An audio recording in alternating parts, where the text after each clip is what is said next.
top-secret government lab, full of brainiacs watching a 12-year-old girl. They've got her locked up like a hamster in a cage, and these guys, you know what they're planning? To off her with gas. But there's one guy, Dr. Xavier Fish, who seems like a decent sort and says goodbye to the poor kid. At first, the girl is in shock, not really getting it, but when the cyanide gas starts flowing, it hits her. The crazy thing is, the poison doesn't affect her at all. With Hulk-like strength, she smashes the cage with her bare hand and makes a run for it, setting off alarms and bringing the military down on them. Quick as a flash, she jumps a fence and hops on a train, leaving the government guys behind for a while. On the train, she bumps into a homeless guy and, without thinking twice, takes his clothes to disguise herself. When the train stops, the girl thinks, "I need some dough to buy food," and grabs a bag she sees lying around, figuring it's full of cash, but no luck. All she finds is some gadget that looks like a portable TV. Starving, she heads to the food car and swipes some fruit. The crazy kid eats a banana whole, peel and all. It's clear she has no clue how things work around here, but after she scarfs it down, something strange starts happening. The girl, freaking out, looks in a mirror and, oh my god, what she sees is blurry. Now imagine that out of nowhere, crazy tentacles start sprouting from her body, filling the whole train car. Total chaos. The conductor, hearing all the commotion, comes over and, surprise, finds a giant chrysalis stuck to the wall, and, of course, being nosy, tries to see what's up. But this creature is not in the mood for games and attacks him. And the most amazing thing is, in the blink of an eye, the girl has transformed into a full-grown woman.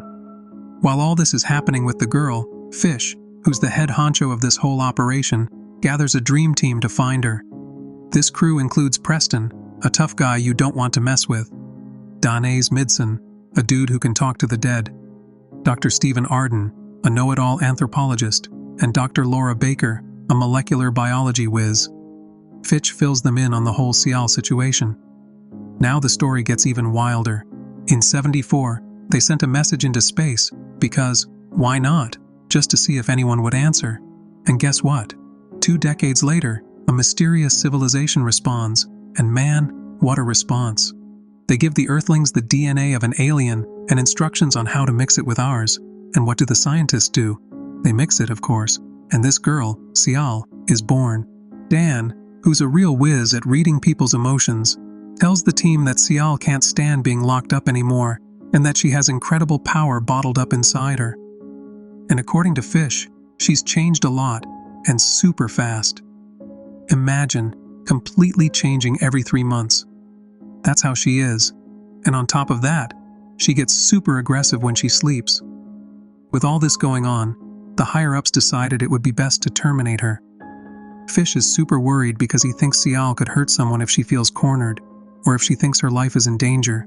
So the team has to move now, and move fast to catch her before she transforms again.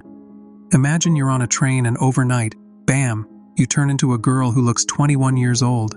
Then, full of confidence, she strolls through downtown Los Angeles. Cial can't help but notice that there are a lot of pregnant women and babies everywhere. She quickly realizes that, with her crazy growth rate, she needs to hook up with a human to have kids. And as hard as the team of experts tries, they're always chasing after her like they're in a never-ending pursuit. The situation with Cial has become insane. These guys find a weird cocoon at a crime scene, and obviously, they think it's connected. They go into detective mode and take that thing back to the lab. Dr. Laura, who's pretty sharp, starts checking the cocoon's DNA, but you're not going to believe this. The camera goes kaput. So Laura and Preston have to go to that room, the quarantine room, to try to fix it. Dan, who was watching from outside, notices that something is wrong, like something's not right, and bam! Fish sees on his monitor how that sample starts to grow and turns into some kind of monster with tentacles and everything. Hey, Preston tried, but neutralizing that beast wasn't a walk in the park. The thing is, between all the running around and the fear, they managed to get out of there just before the whole place turned into a barbecue. After all the commotion, Fitch tells them, "Look, the only way to get rid of these space bugs is to burn everything in their path, the whole area." Meanwhile, Sil went for a stroll and ends up at a hotel, where she goes full glam, adopting a super feminine look. She goes to the front desk guy and asks him, "Hey, where can I find some guys around here?" The dude, without missing a beat, tells her about a nearby bar, but first charges her credit card. There's Sil at the bar, checking out the scene, looking for someone to have a good time with. And of course, it doesn't take 5 minutes before a handsome guy approaches her. But wait, just then a tipsy woman shows up, making a scene and stealing Sil's spotlight. With her fiery temper, Sil gets annoyed and decides to take the girl out of the picture. So she takes her to the bathroom and, takes her out of commission. Then, without hesitation, Sil hooks up with an artist who was hanging out in the neighborhood, having a good time. But well, things aren't as simple as they seem. It turns out that the receptionist at Sil's hotel discovers that the card she paid with is stolen, and of course, the guy doesn't hesitate for a second to call the cops. And just when you thought the story couldn't get any more intense, bam! There you have Fitch and his crew rushing to the hotel trying to catch Sil in the act. And even though they started checking the security cameras, no luck. Sil's face was like playing Where's Waldo? But the girl is cunning. She had already vanished with the artist she picked up at the bar. Now picture this. Sil and the artist at his place, her examining him like he's a prime steak, deciding if he's the one for her. Well, let's just say she has special plans. But in a 180-degree turn, the girl changes her mind and tells the artist to take her back to the bar. And here, my friend, is where things get murky. The guy, obviously pissed because who knows what he was expecting, gets a little angry and, well, let's just say things don't end well for him. Please show me with a like and a comment that you like the video and you will help me a lot. Thank you. So, when Fitch's team arrives at the scene, all they find is the artist's body. Laura, with her logic, thinks that Sil did move on from him because the guy had his issues with drugs and also diabetes, and Sil, with her semi-extraterrestrial powers, well, she realized all that. But anyway, while this is happening, Sil realizes that there are too many cops around the hotel and thinks, I better get out of here. But, can you believe it? The artist's car runs out of gas and Sil has to continue on foot. And here comes the crazy part. The girl is crossing the street and bam, a car hits her. Luckily, there was a good Samaritan around with a red car who calls an ambulance and offers to take Sil to the hospital and even pay the bill. I mean, the hospital staff are freaking out when they see that Sil's wounds heal on their own, and the girl, without hesitation, leaves the hospital with the guy who helped her. What a story. While Fitch is checking the car that was left behind, his cell phone rings, and they tell him the whole story about Sil at the hospital. Quickly, the team thinks that this girl sees the Samaritan as her next special hookup. So Laura and Preston, without wasting time, go all out to try to save the poor guy. And meanwhile, at the stranger's house, Sil feels that the clock is ticking and that she is running out of time. Now, check this out. There's the guy relaxing, enjoying the water in the pool, but ding dong, the doorbell rings. It turns out that Laura and Preston arrived right away, and although Sil tells the man not to go out, to stay in the pool, he ignores her and decides to go and receive them. But Sil, with those penetrating eyes, drops the bomb. She wants a child. The guy, freaking out, leaves thinking, what the hell is wrong with this girl? But Sil is in her own world. He pulls the craziest move, dunking him in the water until the poor guy can't take it anymore. Laura and Preston walk into the house and bam! The pool is redder than a tomato paella with a body floating in it. They're like, dang it, we lost that Han again.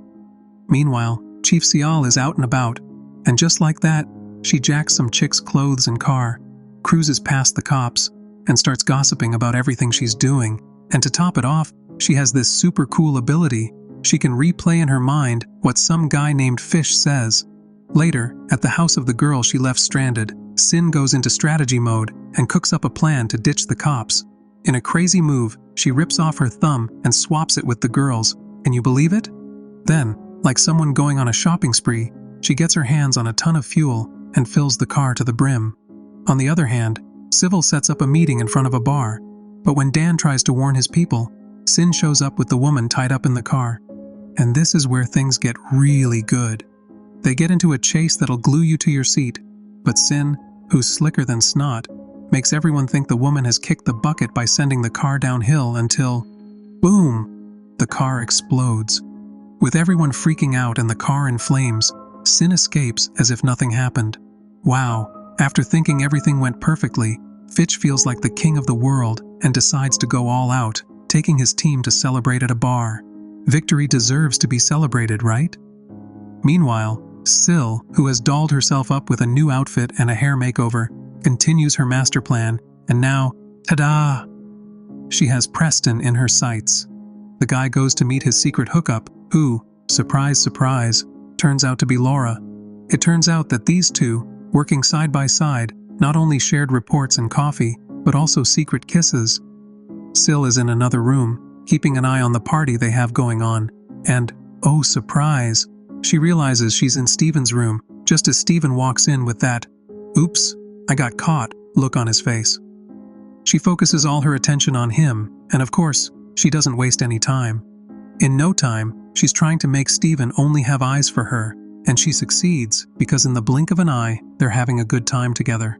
Meanwhile, back at the hotel, Dan gets this creepy vibe from Sin, and he goes straight to find Preston. Preston jumps into action and alerts the crew. But while all this commotion is going down, Sin, after her little rendezvous with Steven, is all smiles and tells him she can feel the baby moving inside her. Steven, with this "you serious?" look on his face, starts laughing his ass off, but dude, when his eyes land on Sin's baby bump, he notices something ain't right, and suddenly, bam! Sin transforms and sends Steven to the other side. When the gang gets to the room, Steven's gone, and Sin has vanished into the sewers. They waste no time, gear up, and follow Dan's gut feeling, hoping to catch Sin.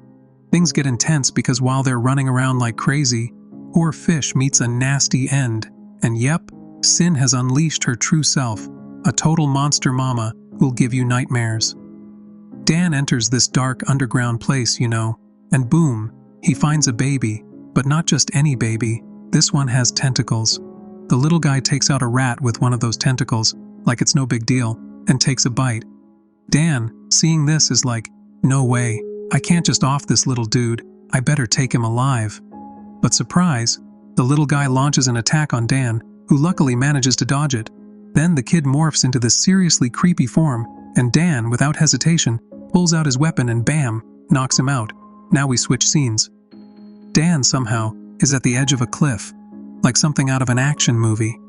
Meanwhile, in another dark corner of that sewer, Syl, who's got a real temper, goes ballistic when she finds out what happened to her kid.